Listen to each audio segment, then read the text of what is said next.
কখনকার হৃদয়ের ঘণ্টা বেজে যায়, কখন কার দরজায় আজরাইল এসে কড়া নাড়ে, কেউ বলতে পারে না। ঠিক আমাদের জীবনটা সেই ঘড়ির মতো, যেই ঘড়িটা আকাশপানে এদিকে ওদিকে ঘাই দিয়ে চলে। অবশেষে বেলা যখন ঘনিয়ে আসে, নাটারের সুতা যার হাতে, তার কাছেই পৌঁছতে হয়।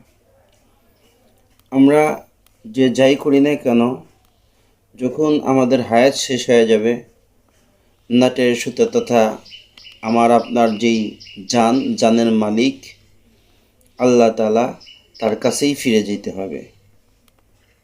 আল্লাহ তাআলা সকলকেই ইমানের উপর অটল অবিচল থাকার তৌফিক দিন।